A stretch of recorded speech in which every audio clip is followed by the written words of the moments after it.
प्रकाश का परावर्तन के जिस चैप्टर में हम आगे बढ़ते हैं, पहले बताया था ये एक खोखला गोलीय कांच है और ये भी, और हमने इस हिस्से को ले लिया है। ये डॉट डॉट इसलिए दिखाया गया है कि ये खोखला गोला दिखाई दिए, तो ये हिस्सा जो लिया है, और ये जो हमने बिंदु माना है, ये बिंदु इस खोखले गोले का केंद्र है।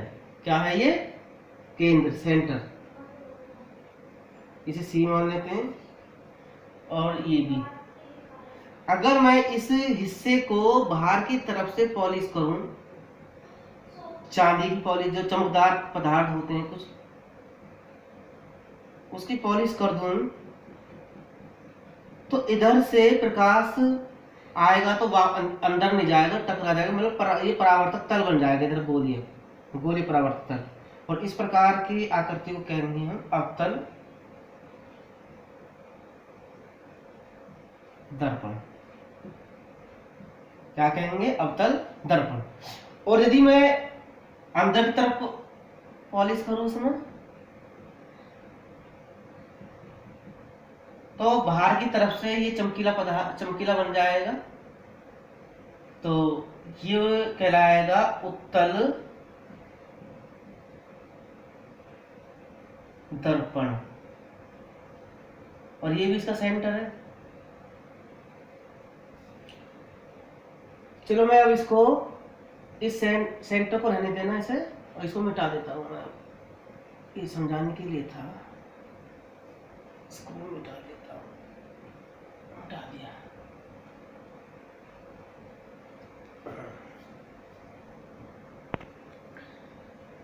ये जो बिंदु सी है और ये वाला सी, ये कहलाए जाएंगे अवतल दर्पण का, ये वाला अवतल दर्पण का वक्रता केंद्र, और ये वाला उत्तल दर्पण का वक्रता केंद्र। और ये वाला जो बिंदु बीच में बिंदु माना मैंने P, अवतल दर्पण के बीच में जो बिंदु माना P, इसे कहते हैं ध्रुव। और इसमें जो ये बिंदु माना, ये वाला भी अवतल दर्पण का, ये भी है ध्रुव। तो ये ध्यान रखना, ध्रुव, ये जो बिंदु P ध्रुव कहलाएगा मध्य बिंदु में जो है, और ये जो मध्य में है ये भी ध्रुव P कहलाएगा। यदि मैं C और P दोनों को मिलाती हुई एक रेखा खींचूं, तो ये रेखा कहलाई जाएगी मुख्य अक्ष। तो C व P क्या है? ये जो मैंने रेखा खींची है, मुख्य अक्ष। ये वाली क्या है? ये मुख्य अक्ष।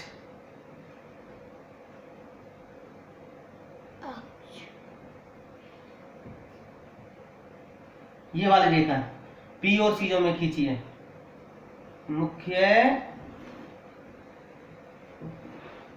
अक्ष।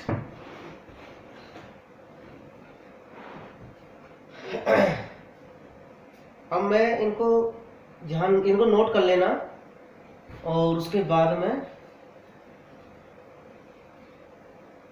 अब मैं थोड़ा सा मिटा दूं इसे। उत्तल दर्पण है ये।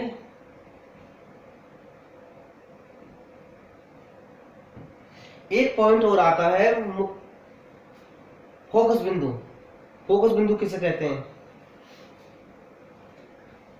यदि मैं अवतल दर्पण में पर कुछ रेखाएं खींचूं, समांतर रेखाएं, ऐसे एक रेखा यहां से खींच दी, एक मुख्य अक्ष से समांतर रेखा खींचता हूं मैं।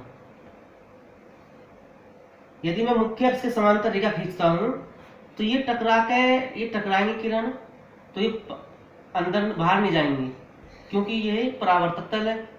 तो ये टकरा के वापिस आएगी और वो सी की तरफ जाएगी, सॉरी, एक बिंदु पर जाएगी यहाँ, और ये भी दोनों एक ही बिंदु पर जाएंगे टकरा कर, और ये बिंदु कहलाता है एफ, फोकस बिंदु।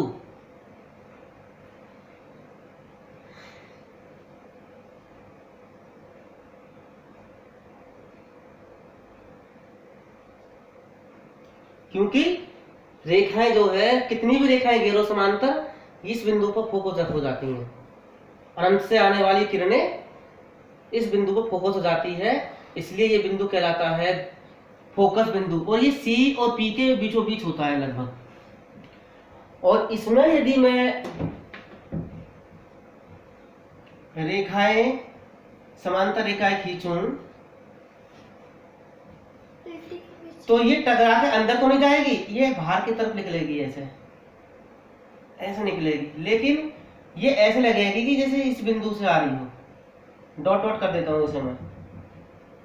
जहां डॉट डॉट करना पड़ता है वहां बनता है आभासी प्रतिबिंब। तो यहाँ आभासी प्रतिबिंब बन रहा है और यहाँ वास्तविक बन रहा है। जहां पर डॉट डॉट नहीं होता वहां वास्तविक बिंदु प्रतिबिंब होता है, और जहां डॉट डॉट होता है वहां आभासी, क्योंकि ये वास्तव में ये आ नहीं रही, लग रही है कि ये यहाँ से आ रही है। तो जैसे ये किरण निकल के आ रही है यहाँ से, और ये भी किरण लग रही है ऐसे यहाँ से आ रही है, तो ये जो बिंदु है फोकस बिंदु कहलाएगा उत्तल दर्पण का।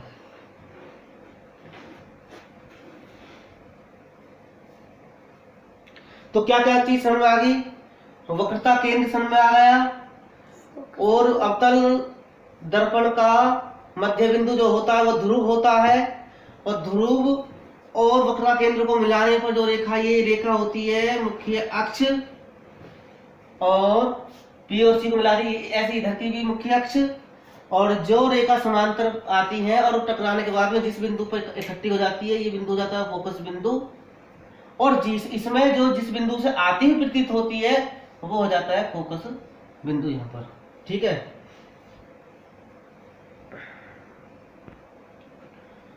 तो वक्रता केंद्र क्या है? बिंदु सी। और ध्रुव क्या है? बिंदु पी। मुख्य अक्ष क्या है? रेखा सी पी। और एक वक्रता त्रिज्या क्या है? सी से लेकर पी तक की दूरी। सी से लेकर पी तक की दूरी क्या कहलाती है? वक्रता त्रिज्या। और इसे आर से दर्शाते हैं वक्रता त्रिज्या को।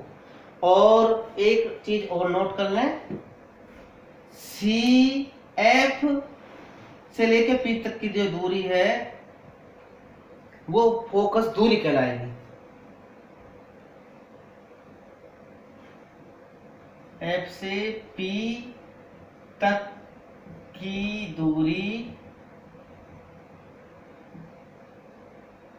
बराबर ये होती है फोकस दूरी। थोड़ा बहुत फर्क होता है इसमें, लगभग बराबर होती है फोकस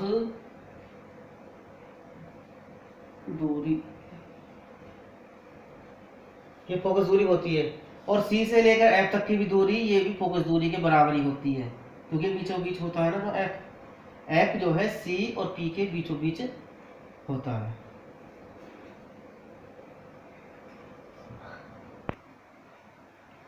तो इसको थोड़ा ध्यान से समझना, और ये इतना आसान मत लेना, थोड़ा बारीकी से समझो एक एक पॉइंट को।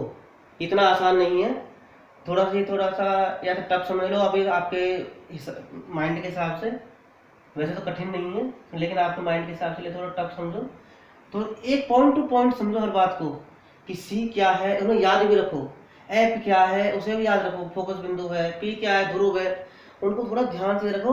अगर एक बार समझ में नहीं आ रही तो कम से इस वीडियो को दोबारा देखो, तीसरी बार देखो समय मिले तो, और तब समझ में आ जाएगा। इस एक वीडियो बनाने के लिए कम से कम 2-1 घंटा लग जाते हैं। इसका इतना आसान मत लो। अब आपको ये मौका मिल रहा है, आप क्लास में तो एक बार पढ़ा दिया तो उसको पढ़ा दे, फिर दोबारा नहीं, शायद नहीं पढ़ा पाते उस चीज को और नहीं आप कह पाते, लेकिन वीडियो को तो बार बार देख सकते हो आप, तो इस चीज का फायदा उठा सकते हो। अभी आपको मिल रही है तो ध्यान करके इन चीजों को याद रखना। एक बार कई बार समझना, लेकिन अगर समझ में नहीं आए तो पर ध्यान करना, याद रखना। ठीक है। आपके लिए एक सवाल आ सकता है, फिर से नंबर कुछ भी अपने हिसाब से डाल देना जो नंबर आ रहा है। वक्रता त्रिज्या आर मैंने बताई थी पीछे, अभी बता कर निपटाऊं। वक्रता त्रिज्या आर व फोकस दूरी को एफ, स्मॉल एफ से शो कर लेते हैं, कहीं के बड़े एफ से भी कर लेते हैं। किताबों में अपना अपना स्टाइल होता है बुकों का। वक्रता त्रिज्या r व वक्रता फोकस दूरी f में क्या संबंध है, मतलब क्या सूत्र है, ये सवाल आ सकता है। तो समझिए, अभी एक दूसरी बार समझा रहा हूँ, पहले समझा दिए। ये ध्रुव P है, फिर से समझो, और जिसका ये गोलीय हिस्सा है उसका जो सेंटर है वो C कहलाता है, पहले बता चुका हूं। और C और P को मिला दिया जाए तो ये मुख्य अक्ष कहलाती है, ठीक है। C से लेके P तक की दूरी क्या है, ये R कहलाती है, मतलब फोकस वक्रता त्रिज्या, वक्रता त्रिज्या। अच्छा जी, और जो किरण जहां पर फोकस होती है वह बिंदु फोकस बिंदु कहलाता है। और F से लेकर P तक की दूरी, F से लेकर P तक की दूरी या C से लेकर F तक की दूरी, ये दोनों बराबर होती हैं और ये फोकस दूरी कहलाती है दोनों, मतलब फोकस दूरी के बराबर होती है, फोकस दूरी F के बराबर होती है। तो इसका मतलब क्या हुआ, जब ये आधा आधा है तो इसका मतलब ये है कि वक्रता त्रिज्या जो है R फोकस दूरी की डबल होती है, 2f। R बराबर वक्रता जो त्रिज्या है फोकस दूरी की डबल होती है, या f जो है वक्रता त्रिज्या की आधी होती है, दोनों एक ही बात है। अगर f का मान निकालना है तो r में का आधा कर दो, और r का मान निकालना है तो फोकस दूरी का दुगना कर दो। सवाल आ जाएगा कि एक अवतल दर्पण की फोकस दूरी 15 है, f बराबर 15, तो वक्रता त्रिज्या ज्ञात कीजिए। वक्रता त्रिज्या निकालिए, तो r निकालनी है, तो r बराबर क्या होता है, 2f होता है। 2 गुना f का मान रखोगे 15, तो 15 दूनी 30, ये मान लीजिए सेंटीमीटर में है, ठीक है। तो ये क्लियर होगा, वक्रता त्रिज्या r व फोकस दूरी में क्या संबंध है, केवल ये लिखना है। थोड़ा सा समझा देना कि चित्र बना दो तो अच्छी बात है, लेकिन r बराबर 2f लिख दो खाली, और r क्या है वक्रता त्रिज्या, f क्या फोकस दूरी, इतना तो लिखना पड़ेगा, और ये इसका उत्तर हो जाएगा।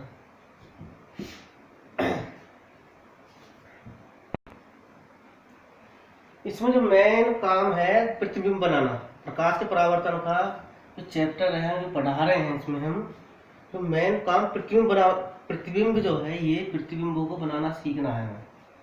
और इसके लिए 3 नियम हैं। गोलीय दर्पणों से बनने वाले प्रतिबिंबों को खींचने के नियम। गोलीय दर्पण 2 प्रकार के होते हैं, एक होता है अवतल, एक होता है उत्तल। तो अवतल के लिए ये 3-3 सेट है।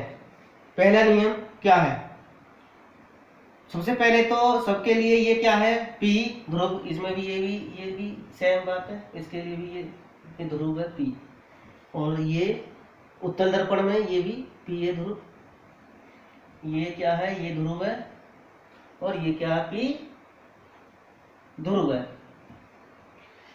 जिसका ये सेंटर ऑफ कर्वेचर था, मतलब वक्रता केंद्र था, वो C है। बना लेता हूं सबके लिए C, ये C, देर लग जाएगी, वीडियो को रोक के दोबारा बनाता हूं मैं। तो सभी के मैंने जो है वक्रता केंद्र सो बना दिए हैं, और C और P को मिला दिया, मतलब मुख्य अक्ष भी बना दी है सभी की, ठीक है ना, सबकी मुख्य अक्ष बना दी है, और उनके बीच में फोकस बिंदु भी शो कर दिया है। और ये इसके जो है उत्तल दर्पण में अंदर की तरफ रहते हैं ये पॉइंट P, F, C, और अवतल दर्पण बाहर की तरफ। तो ये एक उत्तल, ये अवतल उत्तल अवतल उत्तल, ये 3 सेट तैयार कर लिए हैं। तो 3 नियम है। सबसे पहला नियम ये है कि हमें ये याद रखना चाहिए, यदि कोई भी किरण, कोई प्रकाश किरण यदि मुख्य अक्ष के समांतर आती है अवतल दर्पण में, ये याद रखना है, तो कहां से होकर जाएगी, F से निकल जाएगी, ये आपको याद रखना है।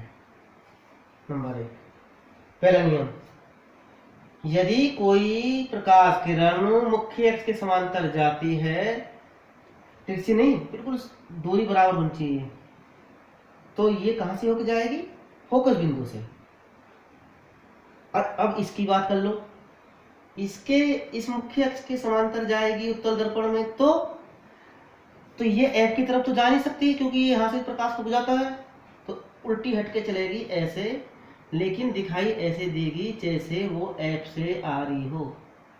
तो इसका मतलब ये है, ये वास्तविक स्थिति है, ये आभासी है। ये आभास होगी और इसमें वास्तव में एफ से जाएगी, और ये एफ से आती हुई जैसे एफ से आ रही हो आभास होगी। एक नियम तो इसको याद रखना, ये अवतल के लिए हो गया, ये उत्तर के लिए हो गया। दूसरा नियम इसके अपोजिट है, दूसरा नियम इसके अपोजिट है। हमने मुख्य अक्ष के समांतर गई रही थी किरण, एफ से निकल गई। अब हम एफ से निकालेंगे एक किरण। यदि मैं एफ से निकालू, इसमें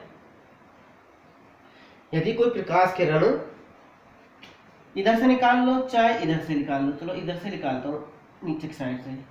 यदि मैं एफ से कोई किरण निकालता हूं तो वो टकराने के बाद में, परावर्तन के बाद में, मतलब मुख्य अक्ष के समांतर हो जाएगी। दोनों में कुछ अंतर नहीं है, वे के ये आ रही है और ये जा रही है। अंतर इतना, ये मुख्य अक्ष से आई थी और एफ से निकल गई, ये एफ से निकली थी और मुख्य अक्ष के समांतर चली गई। एक नियम ये होगा, दूसरा नियम ये हो गया।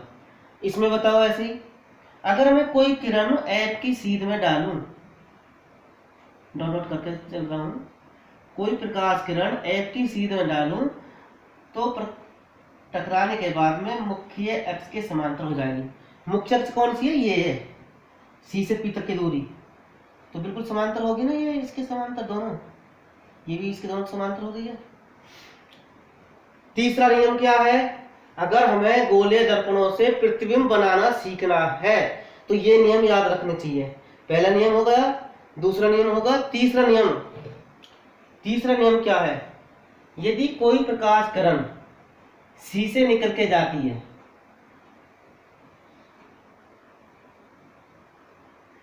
तो वो दर्पण से टकराएगी और टकराने के बाद में उसी रास्ते वापस आ जाएगी, जहां जिस रास्ते वो गई है उसी रास्ते टकरा के वापस आ जाएगी। इसलिए तीर दोनों की आपस में चौथ लगी, ये जा रही है और वापस टकरा कर आ रही है। ऐसे जाएगी और टकरा के वापस आ जाएगी, बिल्कुल वापस। इसमें आ जाओ। यदि मैं सी की तरफ कोई किरण भेजता हूं, डॉट डॉट कर लो उसमें, क्योंकि ये सी की तरफ जा नहीं पाएगी, यहीं रुक जाएगी। सी पे यहाँ तो सी से निकलेगी और सी पे ही वापस आ जाएगी। यहाँ हम सी की तरफ भेज रहे हैं लेकिन सी पे तो पहुंचेगी नहीं, टकरा कर वापस उसी रास्ते वापस हो जाएगी। ये तीन नियम है, एक बार फिर समझ लो। जब कोई प्रकाश किरण मुख्य अक्ष के समान के बिल्कुल सीधी चलेगी तो एफ से निकल जाएगी और यहाँ एफ से निकलती हुई एफ से आती हुई प्रतीत होगी। यदि कोई प्रकाश किरण एफ से निकालेंगे तो मुख्य अक्ष के समांतर हो जाएगी और यहाँ एफ को भेजेंगे उत्तल दर्पण में तो वो मुख्य अक्ष के समांतर हो जाएगी। यहाँ सी से निकलेगी तो सी वापस हो जाएगी उसी रास्ते, और यहाँ सी की तरफ भेजेंगे तो वापस आ जाएगी। इन तीनों नियमों को याद रखोगे तो कहीं भी आवश्यकता नहीं पड़ेगी, प्रतिबिंब बनाने में कोई दिक्कत नहीं आएगी। और फिर हमें फिर आपको प्रतिबिंब बनाना सिखाना है अगले अध्याय, अगले नेक्स्ट देखते हैं। अब वीडियो बनाते टाइम कितना हो गया, नहीं तो नेट देखता हूँ अभी 18। चलो ठीक है, बना ही देता हूँ इसे, प्रतिबिंब बनाना सिखा ही देता हूँ आपको। इसमें टाइम लगेगा, कल इसे इसकी वीडियो अलग बनाऊंगा तो सुबह को बना दूंगा मैं, देखता हूँ अभी आज एक वीडियो नंबर 2 में इतना ही बहुत है, याद रख लेना।